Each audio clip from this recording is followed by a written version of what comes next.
Morning, people, afternoon, and evening. Guys, I would like to look at what adultery is. Adultery is when you go behind a partner's back. Now, to fully understand what adultery is, there's two things that we have to look at.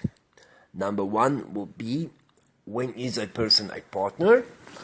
And number two is, who do you consider as the influence of God?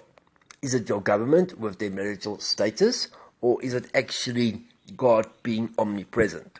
So that's what we'll have a look at now, guys. Okay, guys, so when is a person considered a partner? Well, to me personally, as soon as you make a promise to another person that is your partner, you may not have a marriage certificate to make this person your partner, but it will be your partner because it's a promise that you made to that person. Now, God is always present. So if you made a promise to that person, that would mean that the promise includes God.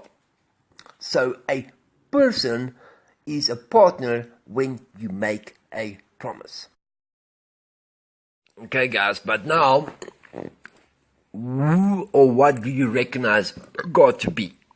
Because now remember, you will get people that will commit adultery, and they will just say that I'm not married, I do not have a marriage certificate, she does not have a ring, but you are still committing adultery.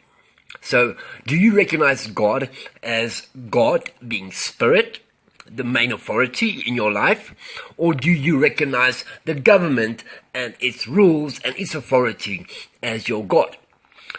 If you recognize the government and a marriage certificate as God, then you will use that as an excuse to commit adultery and just say that I was not married.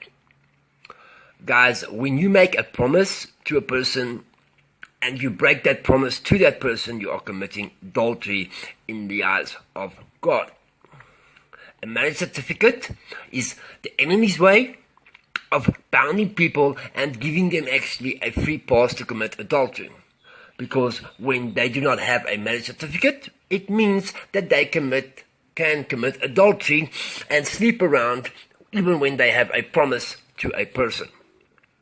And this is wrong, guys. God is always present. If you cannot acknowledge when you make a promise to a person that you are making a promise to God, then you will commit adultery the rest of your life. And the enemy has gone so far into calling this fornication. There is no fornication. It is adultery. Fornication is when you and a partner decide to sleep around together. But that's a different subject. So, do you recognize God as God, or do you recognize your government as God? Okay, so who is your God? Is it God that is spirit, or is it your government that controls you? God, all of your truth, all in your will. So let it be.